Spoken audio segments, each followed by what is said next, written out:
Summer adventure awaits in a rugged new Honda. It's time to chase the sun wherever it takes you. With impressive Honda capability and exciting performance. Check out the Passport, Pilot, Ridgeline, or CR-V during the Honda Summer event.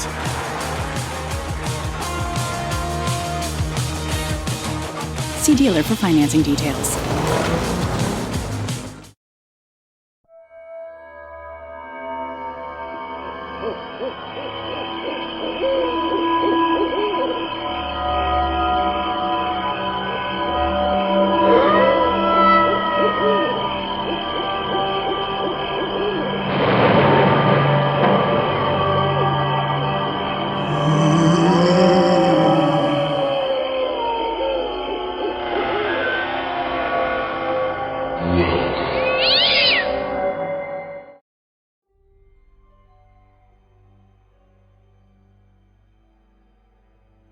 Hello and welcome to another episode of the Halloween Podcast. I am your host, Lyle Perez.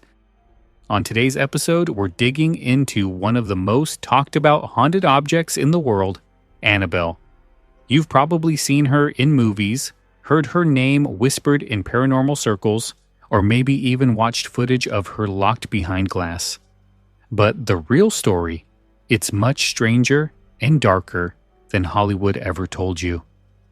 We'll uncover how a sweet-looking Raggedy Ann doll turned a quiet apartment into a nightmare, why Ed and Lorraine Warren believed she wasn't haunted by a child at all, and how this unassuming doll became the centerpiece of their occult museum. We'll also talk about what's happened since Annabelle left the museum, fires, escape rumors, and the recent unexplained death of one of her closest handlers. This isn't a made-up tale. These are the documented events, eyewitness claims, and chilling warnings tied to a doll that never had to move an inch to terrify everyone around her. So grab a flashlight, lock the door, and whatever you do, don't knock on the glass. Let's get into it.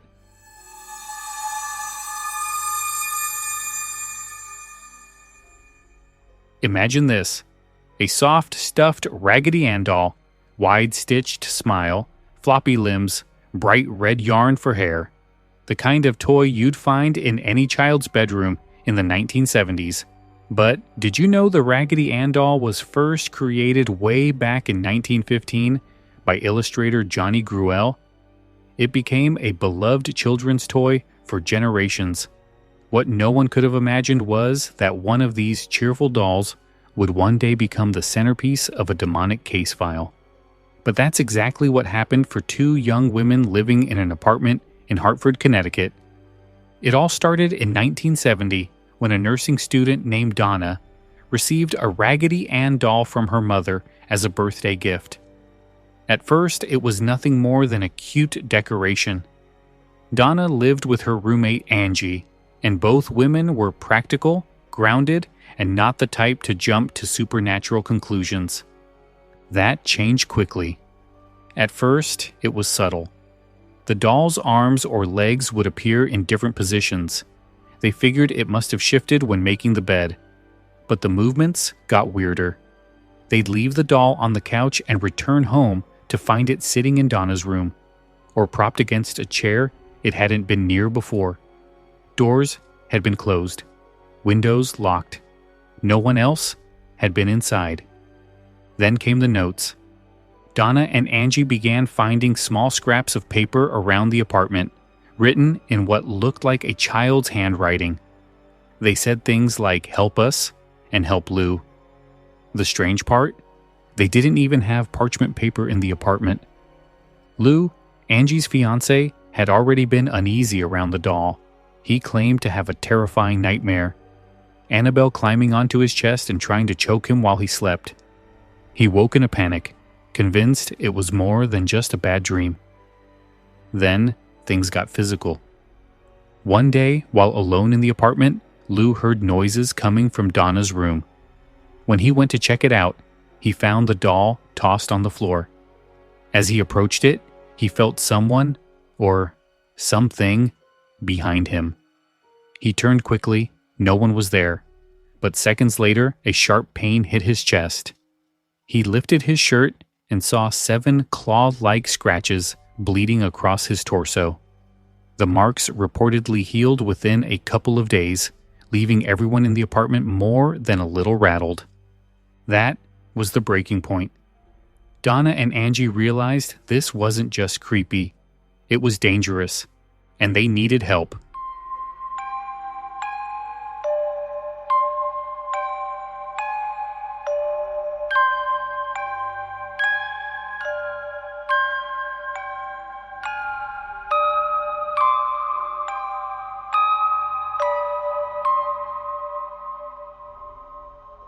After Lou's attack, Donna and Angie were desperate for answers. They turned to a local medium, hoping for some sort of explanation, anything that would help them understand what was going on with this doll. During a seance, the medium claimed to make contact with the spirit. A little girl, she said. Her name was Annabelle Higgins. According to the story, Annabelle had once lived on the land where their apartment building now stood. She had died young under tragic circumstances, and her spirit had supposedly attached itself to the doll. The medium said the child was lonely, and she felt comforted by the kindness Donna and Angie had shown. She wanted to stay with them, to be loved. Now here's where things take a turn. The roommates were touched by the story at first. A lost little girl who just wanted to belong? That didn't sound evil. So, against their better judgment, they gave the spirit permission to inhabit the doll. They said Annabelle could stay, but the activity didn't stop, it got worse. The movements became more aggressive. The notes kept coming. Lou said he constantly felt watched, and the apartment had this heavy, oppressive feeling that wouldn't go away. That's when they reached out to the one couple who, by that point, were gaining recognition in the world of the paranormal, Ed and Lorraine Warren. The Warrens were a husband and wife team. Ed was a self-taught demonologist, and Lorraine was a clairvoyant and trance medium. Together, they'd investigated hundreds of hauntings, and they took the case very seriously. When they arrived and heard the story, they didn't buy the child spirit explanation for a second. To the Warrens, this was a clear case of demonic manipulation. Ed explained that spirits don't possess objects, they possess people. The doll wasn't haunted, it was being used by something inhuman. The entity had pretended to be a child to earn their trust. The goal wasn't to stay in the doll, it was to get close enough to eventually possess a human host. They told Donna and Angie that by giving permission, they had essentially invited something dangerous into their lives. That single moment of consent, that's all it needed to begin escalating. Ed and Lorraine performed a house blessing, reciting prayers and using holy water to cleanse the apartment. When it was done, they took the doll with them. What happened next would become one of the most well-known stories in their entire case file. Annabelle was just getting started.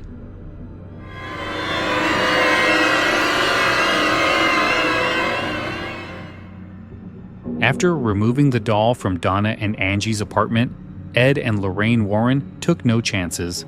They knew this wasn't just some spooky souvenir. According to Ed, even the car ride home was dangerous. He claimed that at one point, the brakes on their car failed while navigating sharp turns. Annabelle, sitting quietly in the back seat, wasn't about to go quietly.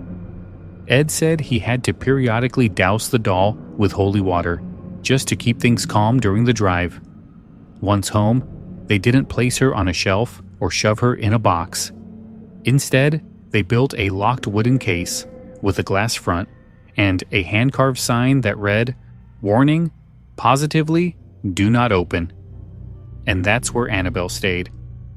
For years, the doll was kept inside the Warrens' Occult Museum, a room attached to their home in Monroe, Connecticut. The museum housed dozens of cursed or haunted objects collected over their decades of investigations, But the Warrens always said that Annabelle was the most dangerous item in the entire collection. Why? Because people couldn't resist tempting fate. One of the most well-known stories involved a young man on a motorcycle who visited the museum with his girlfriend. According to Lorraine, the man began mocking the doll, banging on the glass, and daring Annabelle to scratch him. Ed escorted him out, warning him not to joke about something he didn't understand. On the way home, the man lost control of his motorcycle, crashed into a tree, and was killed. His girlfriend survived and later claimed they had been laughing about the doll just moments before the accident. There are other stories too. One involved a Catholic priest who visited the museum and reportedly dismissed the doll as nonsense. On his way home, his brakes failed and he narrowly avoided a serious crash. Another story tells of a man who had a heart attack after mocking the doll, later blaming the experience on a curse. Whether any of these are coincidence or something more is up for debate, but the Warrens believed that Annabelle could project harm even while sealed inside her case. The museum itself became something of a shrine for the curious and the brave. Paranormal enthusiasts would visit just to stand a few feet away from the glass, staring into the stitched eyes of a doll said to harbor a demonic presence. Over time, Annabelle wasn't just another entry in the Warrens' files. She became a celebrity of the paranormal world. Even after Ed passed away in 2006 and Lorraine in 2019, the doll remained safely behind glass. Their son-in-law, Tony Spera, took over care of the museum and Annabelle. He continues to speak publicly about the dangers the doll still poses and urges people not to underestimate her. And yes, the case still bears the same chilling sign. Warning: positively do not open.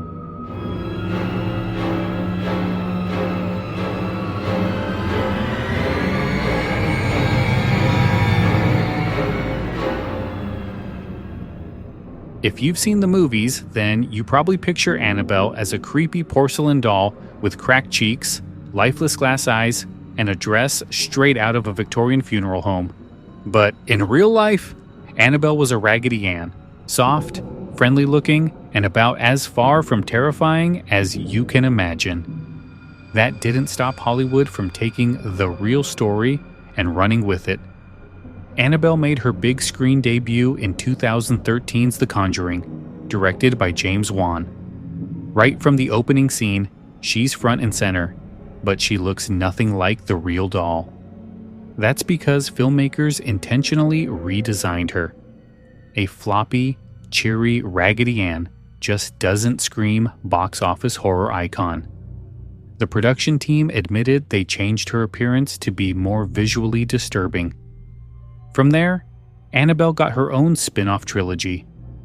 Annabelle came out in 2014, followed by Annabelle, Creation in 2017, and Annabelle Comes Home in 2019. Each movie added its own lore, backstories, jump scares, and cinematic chaos. The doll in the films slams doors, floats through the air, summons demons, and pretty much acts like a ringleader for paranormal destruction, but none of that matches the real case. The real Annabelle didn't levitate. She didn't walk, slam doors, or scream in the dark. According to Ed and Lorraine Warren, her danger came from subtle manipulation, small unexplained movements, eerie notes, and a growing sense of dread that affected the people around her. Even the story of Annabelle Higgins, the little girl spirit introduced during the seance, wasn't the whole truth. That explanation came from a medium early on, but the Warrens flat out rejected it. They believed the entity was never a child. In their eyes, it was demonic from the start, using the idea of a lonely little girl to earn trust. The movies, of course, leaned into that backstory and built on it with Annabelle, Creation, but that was purely creative license. So what's real? The doll does exist. She was involved in a real case in the early 1970s. The Warrens took her home, and she was placed in a glass-fronted case in their occult museum in Monroe, Connecticut. That case still reads, "Warning, positively do not open." Over the years, multiple visitors and investigators have reported strange events, some of them even tragic, after encounters with the doll.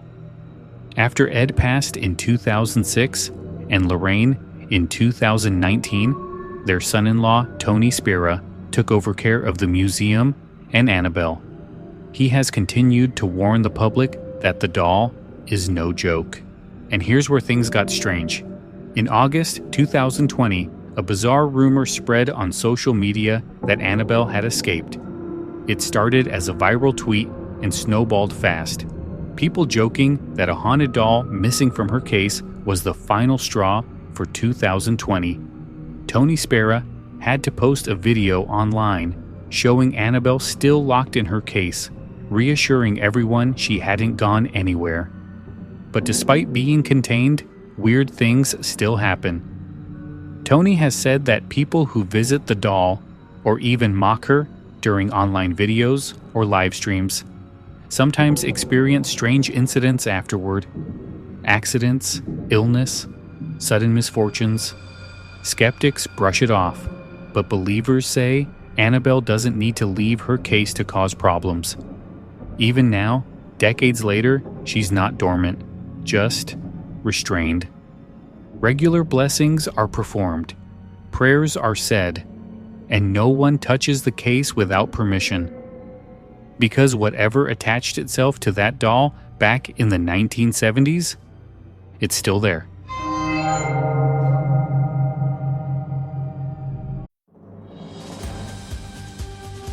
This episode brought to you by Progressive Insurance. Do you ever find yourself playing the budgeting game? Shifting a little money here, a little there, and hoping it all works out?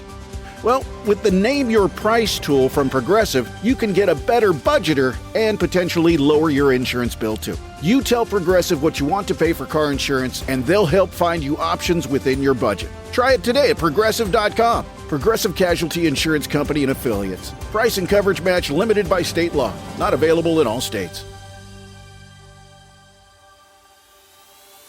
When you think about businesses that are selling through the roof, like aloe or skins, sure, you think about a great product, a cool brand, and brilliant marketing. But an often overlooked secret is actually the businesses behind the business, making selling and, for shoppers, buying simple. For millions of businesses, that business is Shopify.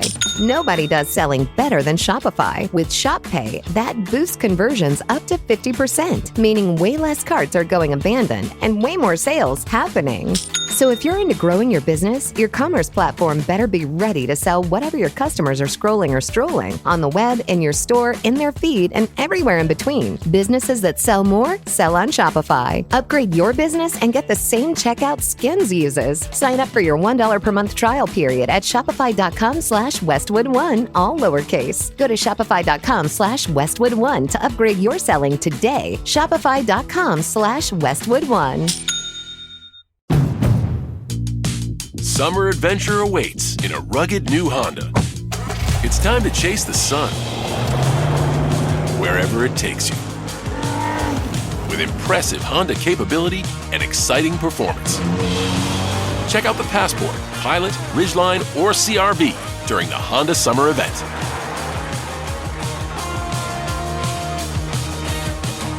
See dealer for financing details. For decades, Annabelle stayed locked behind glass in the Warrens' occult museum, blessed, watched, and left alone. But since the museum closed to the public in 2019 due to zoning issues, her story has only grown. And in 2025, it took a chilling turn.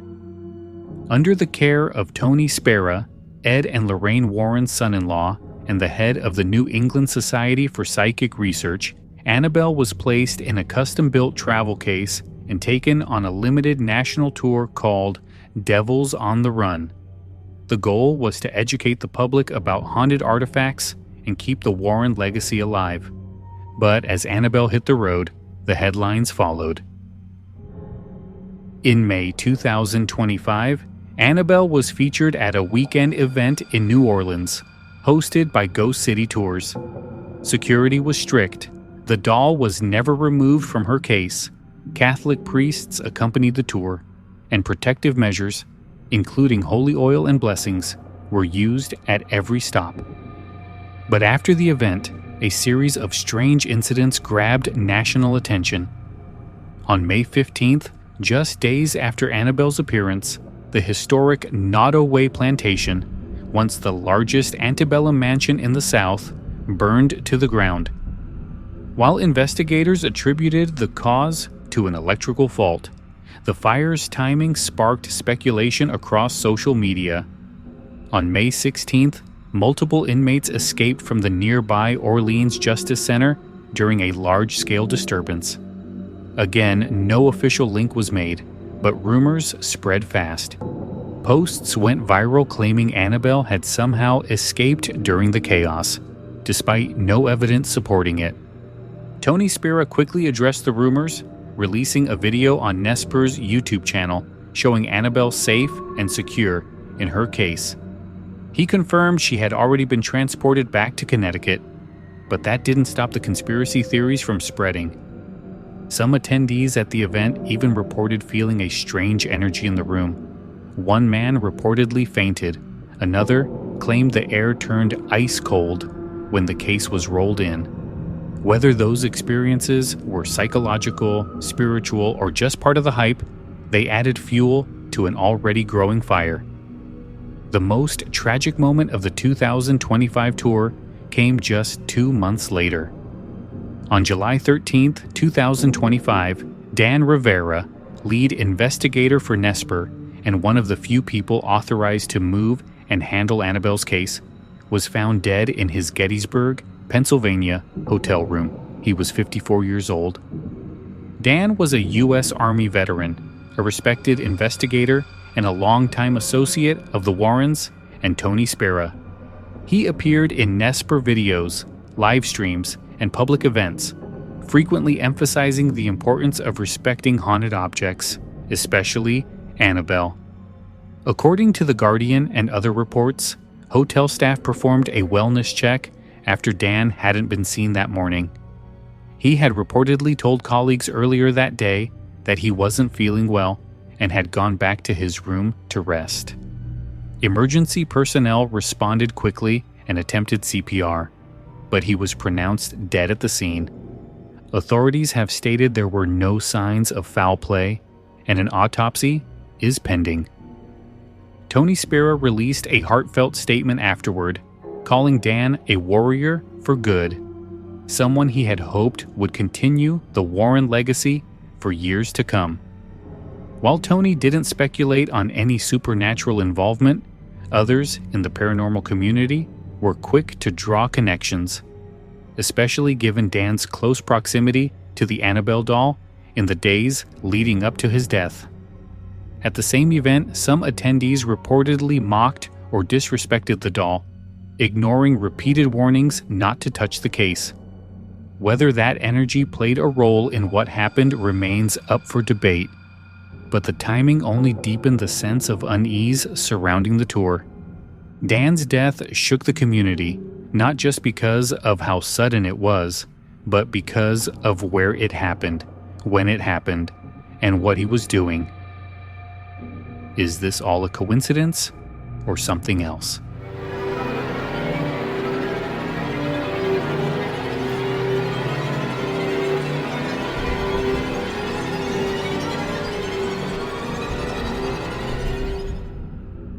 Tony Spera continues to stress that Annabelle is always secured during transport.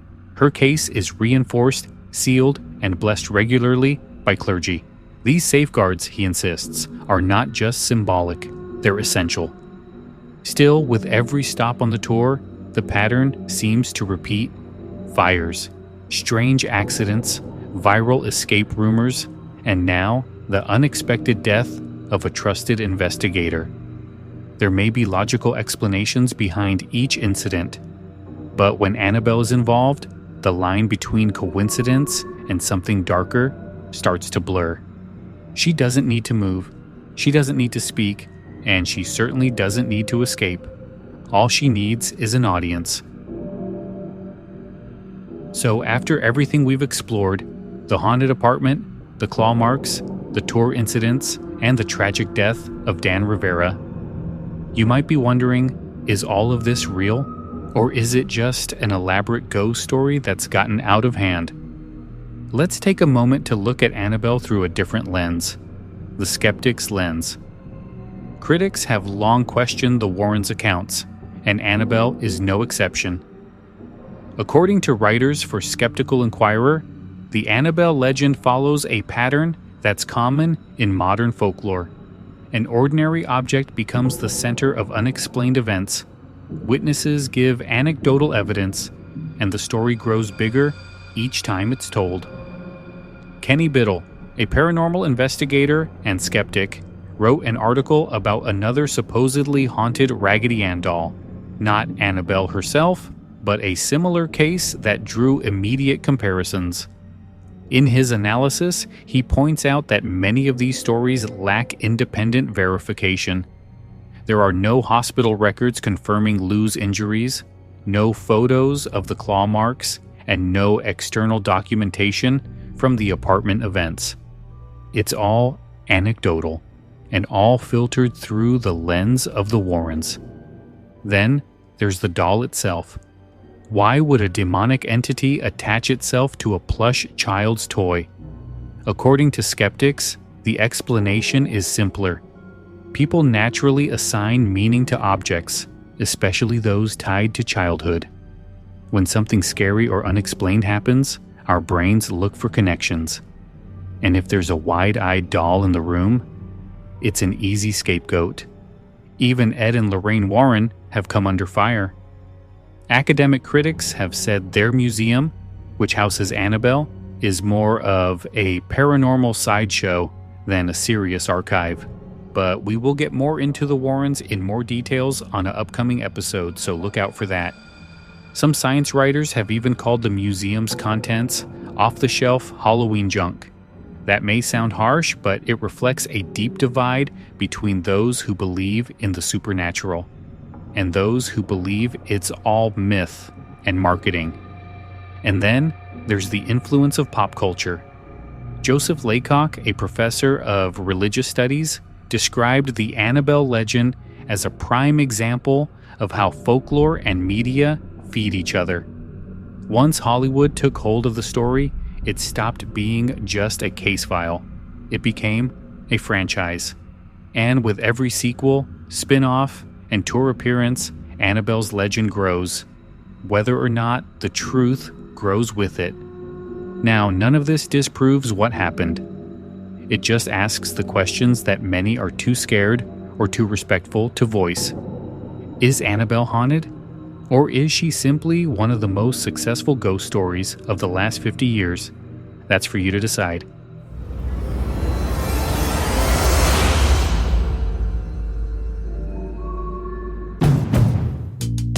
Summer adventure awaits in a rugged new Honda.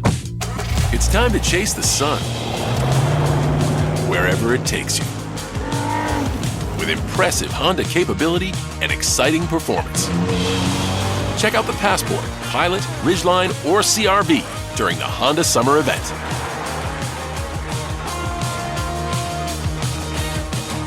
See dealer for financing details.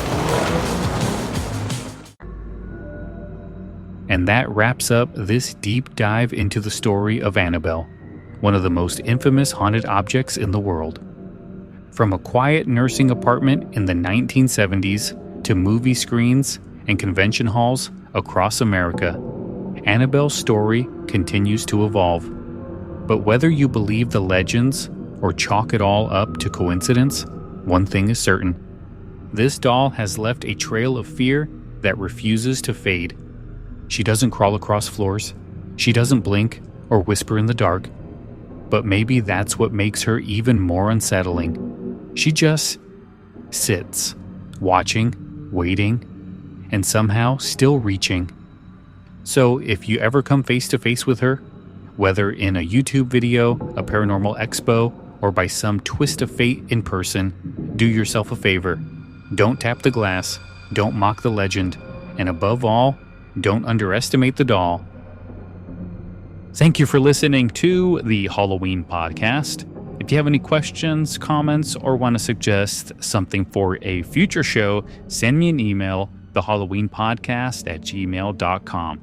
If you'd like to support the show, you can do it a few different ways. Head on over to our website, thehalloweenpodcast.com, and pick up some podcast merch. You can also leave us a 5-star review on either Apple Podcasts, Spotify, or wherever you get your podcasts from.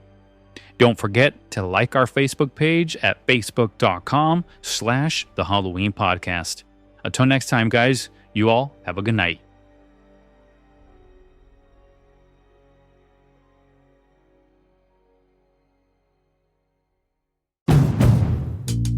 Summer adventure awaits in a rugged new Honda. It's time to chase the sun wherever it takes you. With impressive Honda capability and exciting performance. Check out the Passport, Pilot, Ridgeline, or CR-V during the Honda Summer event.